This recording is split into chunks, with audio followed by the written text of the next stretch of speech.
Kalau tidak ada Allah, mana bisa kita bisa bicara, kita bisa tahu bahwa diri kita adalah manusia.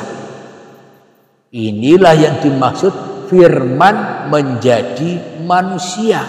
Allah menjelma menjadi manusia, tapi manusia selama ini berhubung sudah kelamaan, sudah tayengan, sudah lama jadi Tuhan, sehingga manusia tidak terasa karena sudah berkarat, karena merasa dirinya wujud, merasa dirinya hidup, sudah berlangsung lama sekali, sudah berkarat. Maka dari itu iman manusia selama ini ternyata bukan iman kepada Tuhan, tapi hanya beriman. Manusia, seluruh manusia hanya beriman kepada kehidupan, kepada kewujudan, kepada keberadaan dirinya sendiri. Itu yang diimani oleh semua manusia. Manusia tidak akan pernah beriman kepada Allah. Kenapa? Allah disangka bukan seperti apa-apa, Allah disangka bukan seperti siapa-siapa. Lah sampai kapan kita yang jadi Tuhan, yang merasa bisa melihat apa-apa, yang merasa bisa tahu siapa-siapa? Jadi iman kita selama ini terbalik. Maka dari itu kacau membahas tentang ketuhanan, kacau membahas tentang agama. Kenapa? Sama-sama tersesatnya. Maka rame. Namun bagi orang-orang yang sudah kembali kepada Tuhannya, bagi orang-orang yang sudah selamat, maka ia tidak kacau lagi. Dihina, dijatuhkan, dikafirkan, dimurtadkan, diotenkan, dihujat, enjoy saja. Wong semua panggung sandiwaranya Allah. Namun bagi manusia yang masih kacau hatinya, maka ia akan terbakar dengan itu semua. Kenapa? Karena belum mendatangi Tuhannya, maka tidak punya ilmu kebal, masih suka terbakar, digores sedikit terbakar. Namun bagi manusia yang sudah kembali kepada Tuhannya, sudah kebal dengan perkara-perkara dunia, itulah yang dimaksud ilmu kebal. Dikasih takdir tidak punya uang, kebal, enjoy, rapusing. Kenapa? Allah yang sudah menata kita, Allah yang sudah mengurus kita. Ada pertanyaan lagi, lah kita kan butuh usaha, butuh ikhtiar. Bila tidak ada Allah, apa ada ikhtiar? Bila kita tidak hidup, apakah kita bisa ikhtiar? Yang ikhtiar pun juga hidup, yang memperjalankannya pun juga Allah. Jadi sebenarnya manusia tidak apa-apa, yang ikhtiar ya Allah, yang memakan minumkan ya Allah, yang menentukan nasib manusia ya Allah. Kalau kita sudah berdamai dengan ketentuan-ketentuan Tuhan, hidup kita selamanya akan damai. Hati kita akan selalu bahagia, berdamai selalu dengan orang-orang di sekelilingnya, berdamai selalu dengan orang-orang meskipun beda keyakinan dan beda keimanan, berdamai. Kenapa? Karena semua saudara kita sendiri, bukan orang lain. Jangan sampai kita terpengaruh dengan adu dombanya setan. Jadi bagi orang-orang yang sudah kembali di dalam keridhaan Tuhannya, maka ia akan dijaga dari fahsya wal munkar, dijaga dari setan, iblis, dajjal, jin dan sebagainya. Sehingga itulah yang dimaksud bulan suci Ramadan. Setan, iblis, jin, dajjal sudah diikat, dibelenggu, dipenjara. Sudah tidak bisa ngapa-ngapain lagi. Kenapa? Karena manusianya sudah mempuasakan diri manusianya dari manusianya sendiri di hatinya.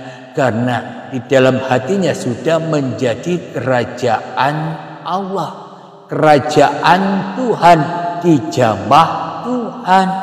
Dijamah Tuhan maknanya dikehendaki Tuhan. Maka qalbun mukminin baitullah, hatinya orang-orang yang beriman ketika sudah Allah yang menjadi rajanya.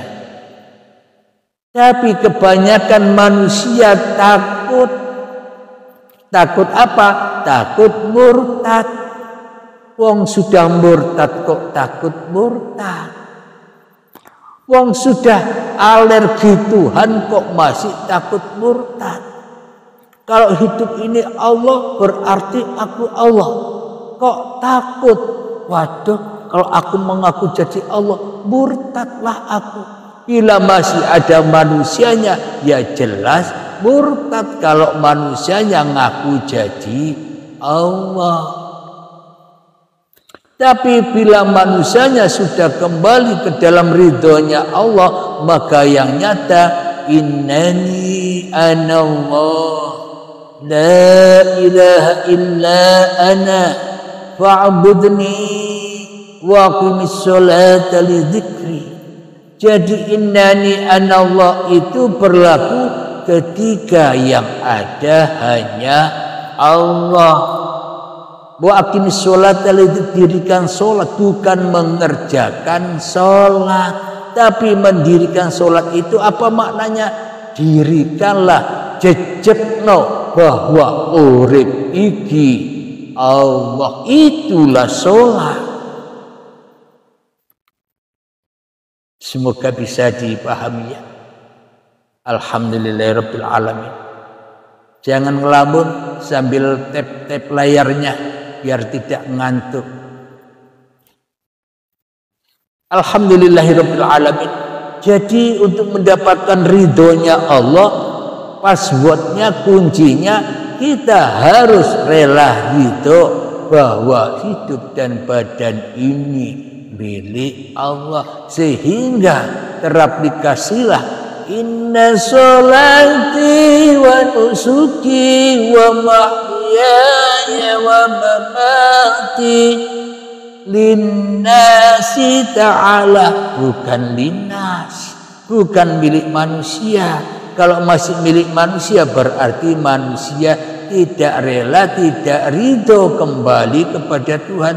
Tapi kalau masih linnas, manusianya yang merasa ibadah, manusianya yang merasa sholat, manusianya yang merasa bertuhan, manusianya yang merasa beragama, berarti masih linnas, berarti menantang Tuhan. Kata siapa? Sholat itu ibadah. Bila tidak kenal Tuhan, ya bukan ibadah tapi maksiat. Kenapa kok maksiat sholat itu? Karena yang merasa bisa sholat masih manusianya.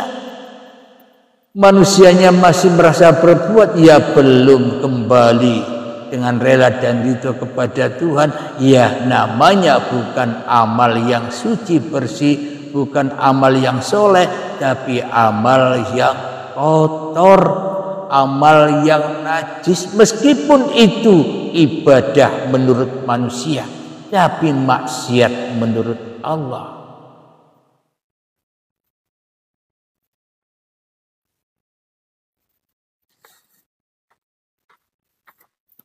Alhamdulillahirabbil alamin. Kita lanjutkan. Dan ridhamu yang aku cari, berilah aku kemampuan untuk mencintaimu. Bagaimana mungkin kita bisa mencintai Allah sedangkan kita lebih cinta kepada kewujudan kita sendiri, kita lebih cinta kepada hidup kita sendiri daripada kehidupan dan kewujudan Allah. berarti berharap-harap cintanya yaitu kedustaan saja. Maka dari itu orang-orang yang berdusta kepada Tuhannya, ya amalnya dengan begini-begini itu, dengan doa-doa itu, padahal tidak tahu maksud apa yang mutasabbihat, makna yang sebenarnya atas doa-doa itu.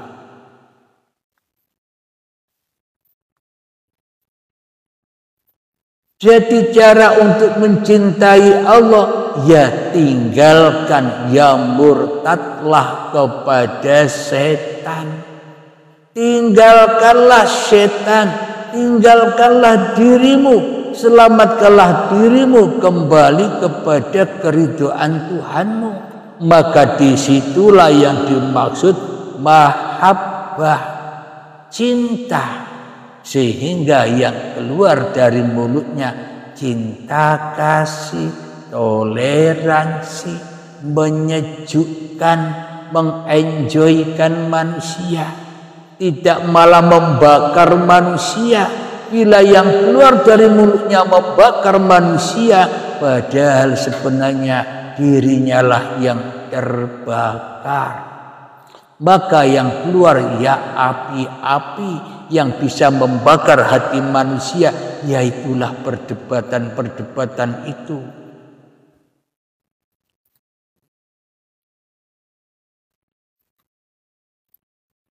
Berilah aku kemampuan untuk mencintaimu dan bermakrifat kepadamu. Namanya saja ma'rifatullah. Berarti yang berhak bermakrifat itu bukan manusia. Manusia tidak bisa bermakrifat. Maknanya yang bisa melihat, yang bisa menyaksikan ya hanya Allah. Manusia tidak bisa melihat dan tidak bisa menyaksikan Allah. Enjoy saja. Ra usah digoleki, tidak usah dicari. Kenapa? Tinggal pasrahkan dirimu di hatimu dari dirimu sendiri, lepaskan keakuan diri, lepaskan kedagingan, bahasa kerennya bagi sahabat kita yang beragama Nasrani, lepaskan kedagingan, lepaskan kemanusiaannya, baru bangkit. Bangkit apanya?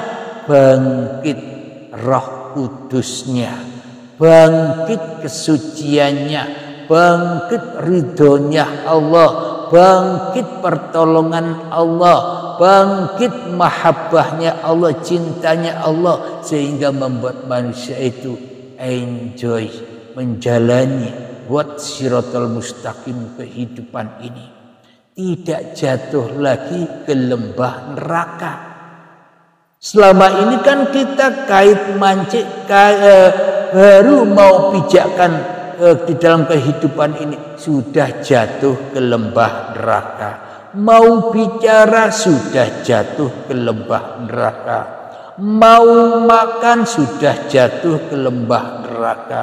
Mau minum kopi kayak gini, maaf ya, monggo silakan,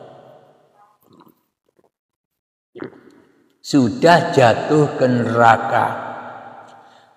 Baru mau sholat jatuh ke neraka, baru mau zikir jatuh ke neraka, baru mau sholawatan jatuh ke neraka, baru mau baca Al-Quran jatuh ke neraka, baru mau baca kitab Alkitab jatuh ke neraka. Kenapa?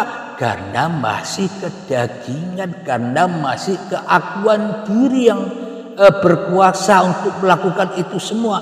Itulah diri kita, inilah neraka itu, bro. Jadi neraka itu nyata dan jelas.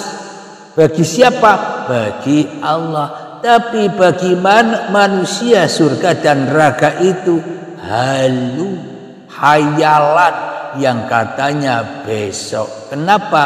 Karena tidak nyata.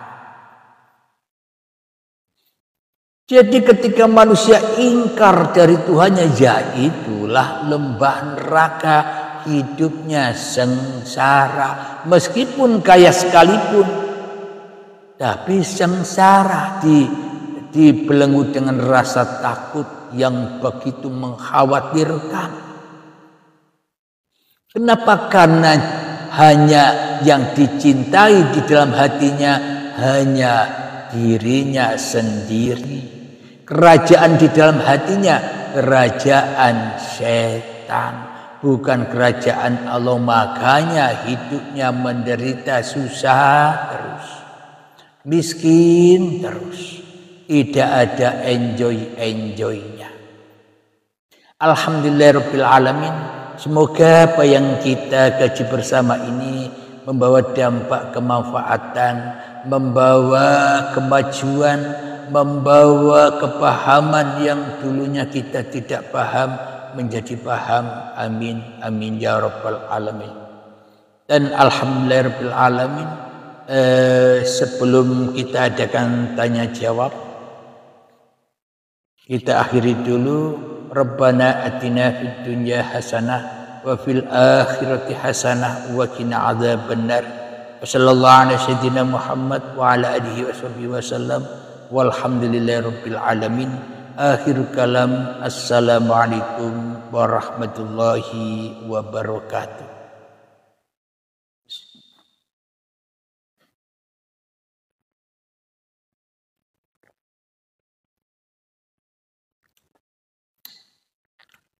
Alhamdulillahirabbil alamin. Silakan bila ada sahabat-sahabat yang mau bertanya, dan mohon maaf saya tidak bisa menaikkan saudara-saudaraku. Bagi yang masih mengganjal apa yang diterangkan tadi, silakan bertanya lewat typing, lewat komentar. Jadi saya sambut dulu sahabat-sahabat yang sudah uluk salam atau menyampaikan salam tadi di bawah. Waalaikumsalam warahmatullahi wabarakatuh. Semoga Anda semua sehat selalu, bahagia selalu, amin ya rabbal alamin. Silakan yang mau bertanya. Saya beri waktu sampai pukul 21.30, tinggal 10 menit lagi.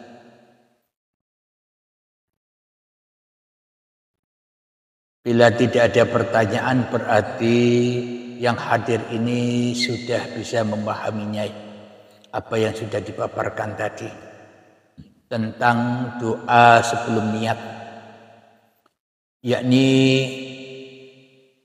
ilahi anta maksudi wa ridhaka matlubi a'tini mahabbadaka wa ma'rifatak. Jadi sesungguhnya bila Allah sudah bermakrifat kepada manusianya, maka sudah ada niat-niat lagi. Wong sudah ada manusianya yang berkuasa. Alhamdulillahirabbil alamin. Assalamualaikum. Waalaikumsalam warahmatullahi wabarakatuh. Bang mau tanya, sebenarnya kita yang berkuasa ataukah Allah? Makasih ya Bang. Sebenarnya yang berkuasa itu kita apa Allah? Tergantung. Kalau manusia sudah mensekutukan Allah, siapakah manusia yang mensekutukan Allah? Manusia yang firaq, manusia yang memisahkan dirinya dari Allah. Maka manusia mengaku-ngaku dirinya yang hidup, manusia mengaku-ngaku dirinya yang wujud, manusia mengaku-ngaku dirinya yang berkuasa. Inilah yang dimaksud firaq atau pegatan atau terpisah. Maknanya manusianya terhijab, itulah alam penantian, alam barzakh, karena manusianya masih terpisah dengan Tuhannya. Jadi bila manusianya yang wujud, pasti yang berkuasa ya manusianya. Tak akan pernah bisa bilang Allah yang menguasaiku. Kenapa? Karena yang bisa bilang, yang bisa berkata Allah yang menguasaiku kan masih makhluknya, masih manusianya. Jadi bila manusianya yang jadi hantu di dalam dadanya, pasti kuasa milik manusianya. Pasti Allah dianggap gaib, Allah dianggap laisa kamitslihi syai'un, tidak seperti apa-apa dan tidak bisa menjadi siapa-siapa. Lah sampai kapan kita mengenal Allah? Kok kita mementingkan ibadah, berbuat baik tanpa mengenal kepada siapa kembalinya ibadah dan berbuat baik itu. Nah, jadi pentingkanlah tahu alamatnya dulu, baru kita bisa mengirimkan bekal-bekal itu langsung. Jadi bukan pengertiannya dikumpulkannya bekal-bekal ibadahnya, bekal sholatnya untuk nanti. Itu semua sudah terbakar gosong. Kenapa? Karena diakui dirinya lah yang bisa ibadah dan yang bisa sholat. Berarti itu namanya inna syirka lazulmun azim, bahwa syirik itu adalah dosa yang amat besar. Jadi sebenarnya perintah Allah dan larangan Allah hanya satu, tidak banyak, yaitu la tusyrik billah, jangan sekutukan Allah. Bagaimana caranya agar kita tidak mensekutukan Allah? Ya kembali kepada Allah. Itulah Islam, itulah selamatnya hatinya dari kepemilikan hidup dan badan ini. Maka manusianya dikembalikan ke surga di sisi Allah. Tapi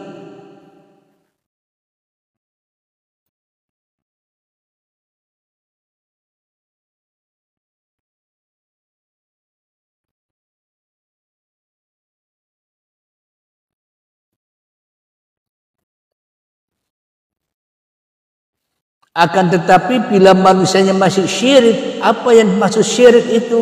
Ketika dirasa di dalam hatinya yang ada, yang wujud, yang hidup masih manusianya, itulah manusia yang syirik di sisi Allah itu. Sehingga hidupnya kacau balau, serba menakutkan di dunia ini, bersaing dengan manusia yang lain, bermusuhan dengan manusia yang lain, saling menghujat dengan manusia yang lain, saling menghina manusia dengan manusia yang lain. Itulah yang dimaksud kesyirikan, itulah yang dimaksud lembah dosa, itulah yang dimaksud hati yang mati. Bisa dipahami ya Kang Mas ya, Bangku? Katanya Allah yang menciptakan, terus yang diciptakan Allah siapa Bang? Allah Maha Pencipta langit dan bumi. Allahu nurus samawati wal ardh, Allah lah yang menyinari langit dan bumi. Jadi ketika masih ada manusianya, pasti manusia mengaku akulah ciptaan Tuhan. Tapi sebenarnya manusia mengaku sebagai ciptaan, tapi realitanya, prakteknya di dalam hati manusia, manusia menjadi sang pencipta daripada menjadi yang dicipta. Kalau manusia mengaku menjadi yang dicipta, tentunya ya tidak bisa menciptakan apa-apa. Bicara Allah, yang duduk Allah, yang berdiri Allah, yang sholat Allah, yang bekerja Allah, semuanya Allah. Bila memang manusia mengaku bahwa dirinya ciptaan,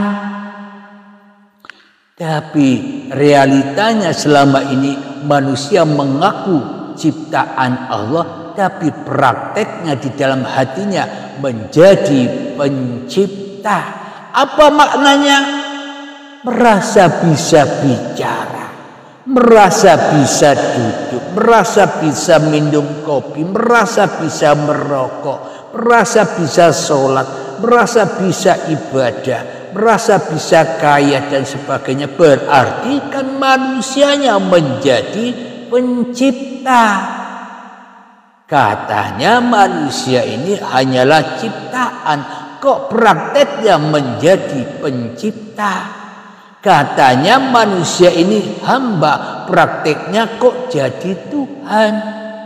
Coba kita hayati sendiri-sendiri. Apa yang saya katakan ini benar atau salah?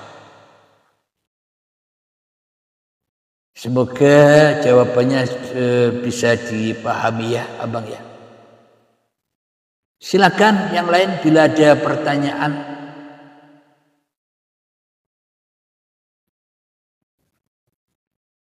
Mohon maaf saudaraku, saya tidak bisa menaikkan saudaraku karena waktunya tinggal 3 menit lagi.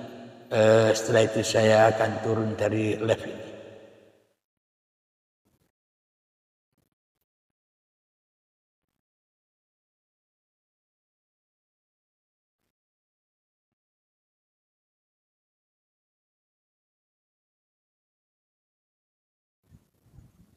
Alhamdulillah, terima kasih dari Maluku. Alhamdulillah.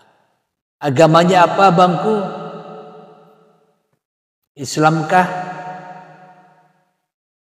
Aku ya aku. Aku ya kamu, kamu ya aku. Podo wae. Enjoy saja, ya kan abangku? Yang dari Maluku.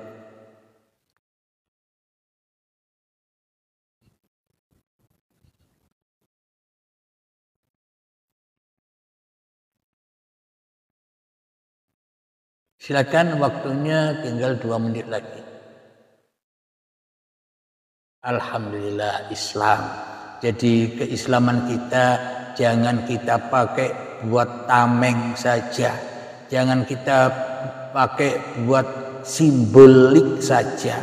Islamkan. Udkhulu fis-silmi kafah. Masuklah ke dalam penyerahan. Bukan di dalam Islam, menyerahkan dirimu, itulah yang dimaksud keselamatan. Selamat hati kita dari huru hara dunia, selamat hati kita dari mencaci orang lain, selamat hati kita dari menghina orang lain, selamat hati kita dari menghujat orang lain. Jadi tanda-tandanya sahabat-sahabatku, nilai sendiri diri kita. Bila kita masih tidak terima pendapat orang lain, berarti kita masih kacau. Bila kita masih ingin mendebat orang lain, berarti hati kita masih kacau. Ketika kita merasa benar sendiri di dalam hati kita, berarti kita masih kacau, belum beragama, apalagi bertuhan. Jadi cek sendiri di dalam hati kita. Jangan kita menilai orang lain sedangkan kita tidak tahu, sedangkan diri kita, nilai diri kita jatuh bobrok. Jangan menilai orang lain, nilailah diri kita sendiri, pandanglah diri kita sendiri. Kalau kita menghargai diri kita sendiri, kalau kita bisa menilai diri kita sendiri, pasti kita menilai orang-orang yang di luar diri kita sama dengan bagaimana kita menilai diri kita. Jadi Esa tidak ada bedanya lagi. Bertemulah saudara yang sudah lama tak pernah jumpa. Akhirnya enjoy saja, kumpul dengan siapapun. Dengan agama apapun enjoy saja.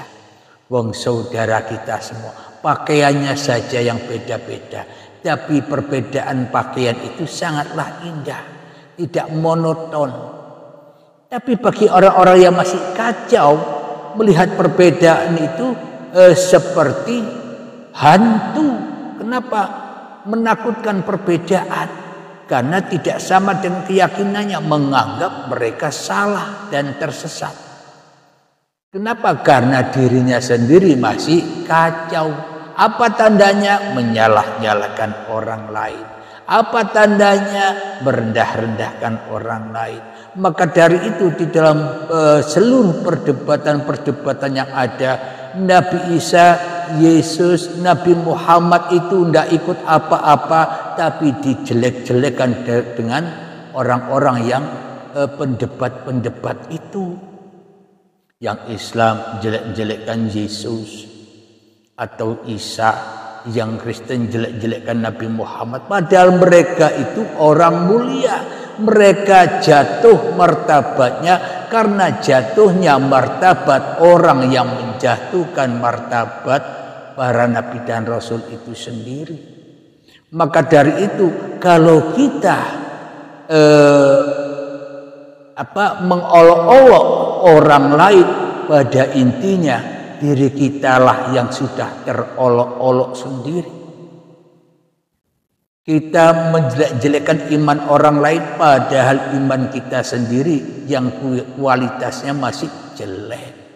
Namun bila manusianya sudah bagus kualitas iman bertuhannya, kualitas agamanya, maka ia saling menyayangi, menghormati, berakhlakul karimah sesuai dengan Nabi Muhammad, innama bu'istu liutammima makarimal akhlak. Tidak diutus aku ke dunia ini hanya untuk menyempurnakan akhlak, yakni menyempurnakan agama supaya manusianya masuk ke dalam dinul haq, agamanya Tuhan, bukan agama yang seperti kita yakini selama ini. Alhamdulillahirabbil alamin. Sudah tidak ada pertanyaan, sudah enjoy semua. Alhamdulillahirabbil alamin. Saya akhiri dulu. Akhir kalam. Assalamualaikum warahmatullahi wabarakatuh.